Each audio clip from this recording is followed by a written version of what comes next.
Dobrý den, dámy a pánové, já jsem Jarda a vítám vás i s profesorkou Adélkou u rozboru tvrzení plochozemských konspirátorů. Nebuď hlupák, nekrm konspirátory, krm zvířata, hlavně kočky. Piloti používají mapu ploché země s ledovou zdí, díl druhý. V předchozím díle jsme se podívali na mapy obecně, mapy používané v letectví, leteckou navigaci a navigační prostředky. Možná se na to mrkněte, než se podíváte na tohle. Dnes se podíváme na to, jak sedí nebo nesedí vzdálenosti, azimuty a obecně letové trasy na kouli a na placce. Omlouvám se, že toto video točím až po více než měsíci, ale je léto, mám spoustu lepších věcí na práci, než celé dny trávit na sockách a dlouhé hodiny a hodiny natáčet a streamovat jak nějaký incel. No a když už tedy o něm mluvím, tak náš generál ploché armády se svým týmem zúčastnil debaty 5 odborníků plus 5 konspirátorů na YouTube u Lišáka. Pokud chcete zažít nějaké to guilty pleasure a vidět hloupost ve své krystalické podobě, link bude v popisku. Všimněte si také psích pohledů, které ostatní členové plochého týmu před každou činností nebo odpovědí vrhají na generála, aby něco neudělali špatně. Z toho mi naskakuje kačení kůže. Samozřejmě jsme byli svědky velkohubých prohlášení, jak to odborníkům natřeli a o plánech dalších debat s velkým dosahem. Realita byla ovšem taková, že reakcí světa na tuto debatu byl pouze naprostý výsměch a ostuda. Díky bohu svět je ještě v pořádku. Akorát teda, co se týká Slovenska, mám jisté obavy.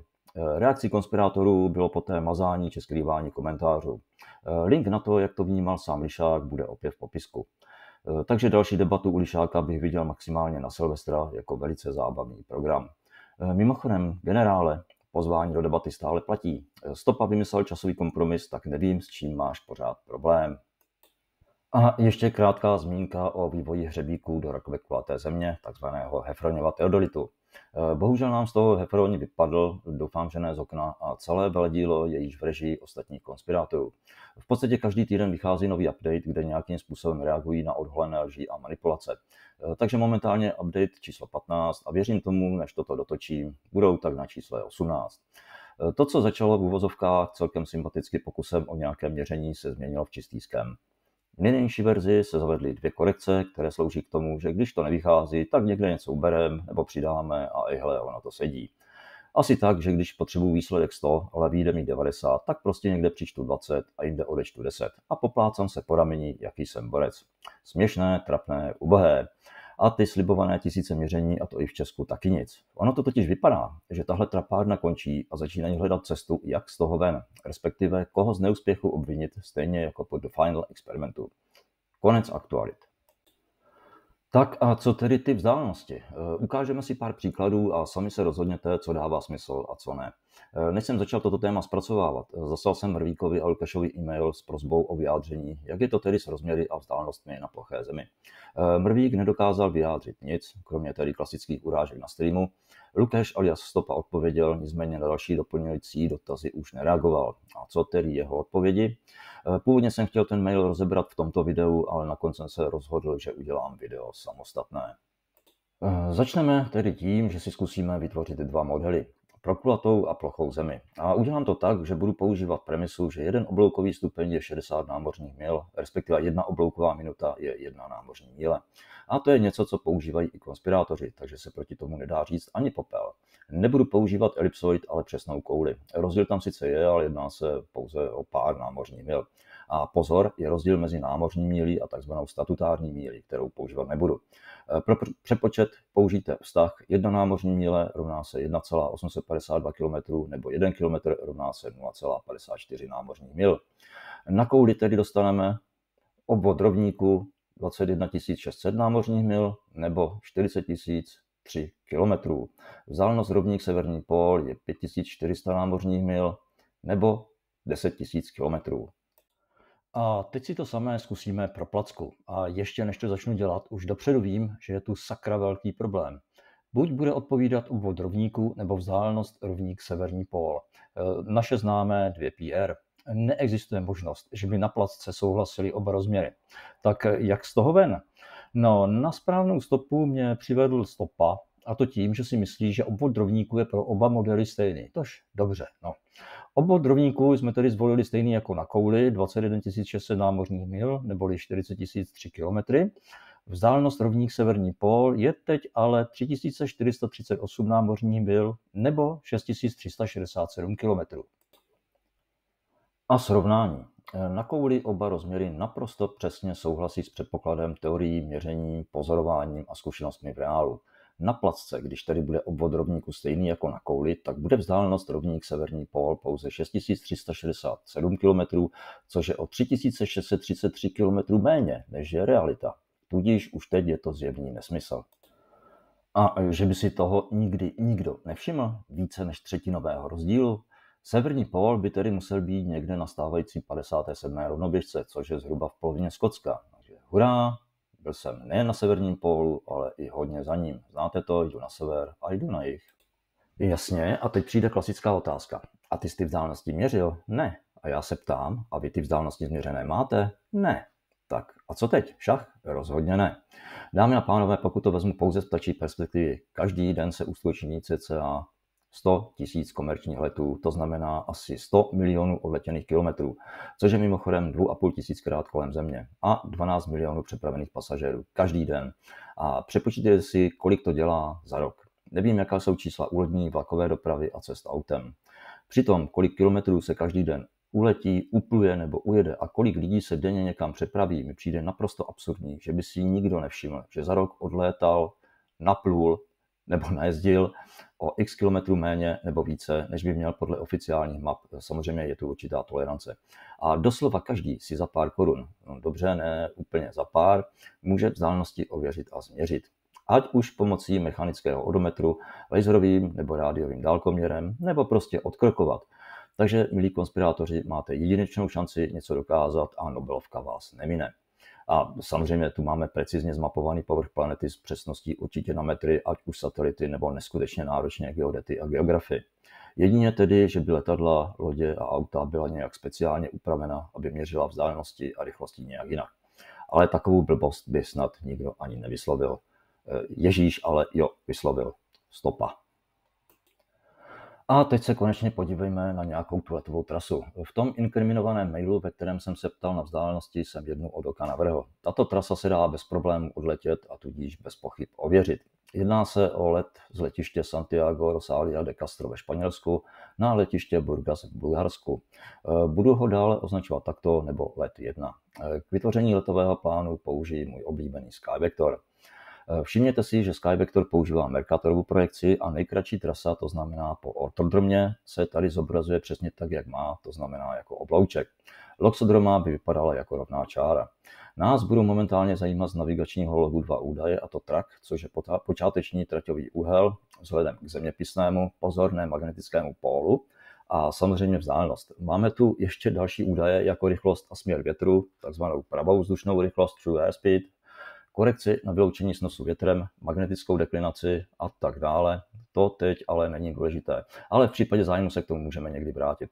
Takže vidíme počáteční trak 78 stupňů a vzdálenost mezi letišti 1576,7 námořní míle. Stejná trasa, ale z opačného směru. Ku podivu máme stejnou vzdálenost, ale traťový úhel je 283 stupňů. A abych si to ještě zesložitil, zhruba v polovině trati jsem si vybral místo, nad kterým bych měl přelétat. Zvolil jsem si nějaký kopec v Itálii, který leží prakticky na trati. Ve skutečnosti je tedy asi o 0,11 námořních mil pod ní.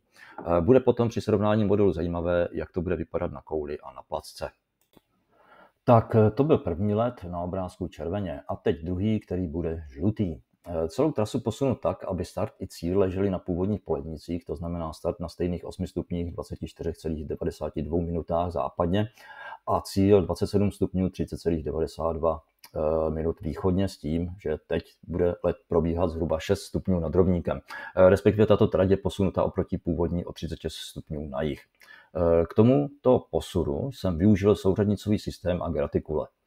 Znova opakuji, ano, ty gratikule. Co na to naflok? Pro let na východ udává trak 88 stupňů a vzdálenost 2144,5 námořní míle.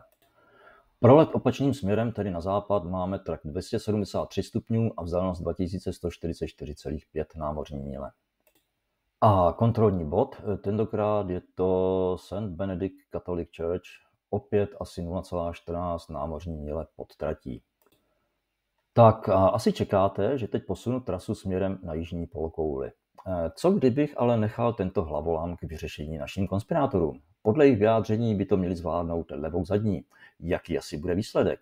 A jak pak by ho asi zdůvodnili? A hlavně, pustí se vůbec do toho? No a podíváme se, jak tyto lety obstojí v porovnání na modelu kulaté nebo ploché země. Začneme kulatou, tady se moc překvapení konat nebude. Připomínám, že se jedná o model 1:1, ne jako ve stupidních konspiratorských memech, kde má letadlo velikost Evropy. V modelu jsem si pomocí gratikulí a souřadnic vytvořil body reprezentující letiště Lest a LBBG a také kontrolní bod Monte Grosso. Nejkratší vzdálenost mezi body, což je na kouli ortodroma, je 1571,4 námořní míle. Traťový úhel je 78,3 stupně. Odchylka kontrolního bodu od trati je 0,13 námořní míle. V opačném směru nám samozřejmě zůstává délka trati stejná, to znamená 1571,4 námořní míle, stejně jako odchylka od kontrolního bodu 0,13 námořní míle. Naměřený úhel je 76,9 stupňů, ale protože mi tento software neustále vnucuje ten menší úhel celé kružnice, tak abych dostal traťový, musím naměřený úhel odečíst od 360 a výsledek je teda 283,1 stupně. Tak a tady máme trať posunutou směrem na jih. Připomínám, že start a cíl leží na stejných polednicích, čili gratikulích jako letiště Lest a LBBG. Vzdálenost je 2140,6 námořní míle. Traťový úhel je 88,3 stupně. Odchylka kontrolního bodu od trati je 0,15 námořní míle. Tak a jako poslední na kouli let opačným směrem. Zase nám zůstává stejná délka i vzdálenost kontrolního bodu. Traťový úhel opět po odečtu je 272,7 stupně. Pokud si pamatujete výstup z navigační logu, už vidíte, že na kouli se rozměry liší naprosto minimálně. Ty důvody, proč nedostaneme nulové rozdíly, jako se to daří našim konspirátorům třeba s Hefroněm, je ten, že jak já, tak SkyVector trochu zaokrouhlujeme. Navíc, jak jsem řekl, nepoužívám model elipsoidu, ale přesné koule. Pokud by ty rozdíly byly nulové, okamžitě bych zbystřil a hledal chybu nebo podvod. Tak a přesuneme se na placku. Opět jsem vytvořil pomocí souřadnic a gratikulí pozice letišť. Vzhledem k tomu, že je placka mnohem jednodušší, tak tu máme všechna měření na jednom obrázku. Nejkratší vzdálenost, což je na rovině úsečka mezi body, je 1113,8 námořní míle, traťový úhel je 72,6 stupňů ve směru Lest LBBG a 288,6 stupňů v opačném směru. Odchylka kontrolního bodu od trati je 33,3 námořní míle. Trať posunutá na jih. Délka 1962,1 námořní míle, traťový úhel směrem na východ 72,4 stupně, na západ 288,3 stupně a odchylka bodu od kontrolní tratě 141,1 námořní míle. Tak, tohle byly ukázky letu mezi dvěma souřadnicemi po nejkratší možné trati. Na kouli po ortodromě, na placce po úsečce. Teď se podíváme na trošinku jiný případ. Řekněme, že chci letět z bodu A v určitém výchozím traťovém kurzu na určitou vzdálenost. Konkrétně použiju vzdálenost a úhel pro let číslo 2, to je ten posunutý na jih. Mám to nachystané i pro Lest LBBG, ale jsem líný a tady je to, co chci ukázat, samozřejmě zřetelnější. Vzhledem k tomu, že se nejedná o let po loxodromě, musím při reálném letu úhel měnit, abych dodržel trať. A to jak na kouli, tak teoreticky i na placce. Ale to pro tuto ukázku není důležité. Zajímá mě, jak bude vypadat zakreslená trať a kam doletím. A budu to ukazovat pouze na placce. Proč? No, protože z předchozích slajdů už víme, že na kouli je to zbytečné, protože to sedí. Takže SkyVector nám říká, že pokud poletím z letiště na stejném polníku, jako je letiště Lest, posunutého na jih, výchozím trakem 88 stupňů na vzdálenost 2144,5 námořní míle, dostanu se na druhé letiště. Pokud si ale navrhnu na placce tuto trať se stejným počátečním trakem a vzdáleností podle SkyVectoru, minu letiště o 586 námořních mil. Kontrolní bod na trati o 105 námořních mil. Navíc nebude dole, ale nahoře. Musím k tomu ještě něco dodávat. No a to, co jsem udělal graficky, se dá samozřejmě spočítat. Každý pilot to musí umět a je to mimochodem velice neoblíbená část testů pro ATPL. No jo, ale jak vím, že jsem skutečně na této trati, uletím určitou vzdálenost v určitém směru a nepodvádím. Jako ano, blbá otázka, ale konspirátoři kladou pouze takovéto otázky. Když už tedy nevěří na GNSS, což jim ale nebrání ho denně používat, tak tu máme radionavigační pomůcky, o kterých jsem mluvil minule. Konkrétně je to VOR, který nám řekne, na jaké radiále, nebo trochu nepřesněji, v jakém směru se vzhledem k němu nacházím, a DME, které mi řekne, jak jsem od něj daleko. Když se podíváte, tyto majáky jsou na tomto výřezu zhruba po 100 námořních mílích, takže i bez satelitů vím, že vím. Samozřejmě také tu máme radar a už i u malých letadel inerciální navigační systémy. Takže jenom blb může říct, že letadlo je ve skutečnosti jinde než je, nebo že letí jinou rychlostí na jinou vzdálenost. To je naprostá číčovina. Už jsem řekl, že by to snad ani nikdo nikdy neřekl, ale jo. A hádejte kdo. A ještě tedy k té číčovině, že letadlo je jinde nebo letí jinou rychlostí. Už jsem se o tom několikrát zmiňoval. Letadla mají něco, čemu se říká odpovídač. A ten v režimu ADS-B neustále, přibližně každou vteřinu, nezávisle vysílá údaje o letadle a jak už jsem psal, každý si za pár korun může pořídit přijímač, který tato data zobrazí. No a zatímco informace poskytované ADS-B jsou sice důležité, tak další systém na palubě, který musí znát přesnou, a s důrazem na slovo přesnou, polohu letadla a rychlostí, je smrtelně důležitý. Tímto systémem je TCAS, Traffic Collision Avoidance System, který předává informace o poloze a rychlostech mezi letadly a v případě, že zjistí nebezpečí srážky, tak buď piloty varuje, nebo rovnou nařídí akci k odvrácení kolize. A shrnutí. Všechna měření z modelu spolu s hodnotami ze Skybectoru jsem zapsal do tabulky. Čisto nebudu, když tak si to stopněte, prezentaci každopádně nasdělím a podívejte se na odchylky z modelů vůči Skybectoru. Ať už ty absolutní nebo v procentech ukazují, že koncept ploché země se opět ukazuje jako naprostá blbost.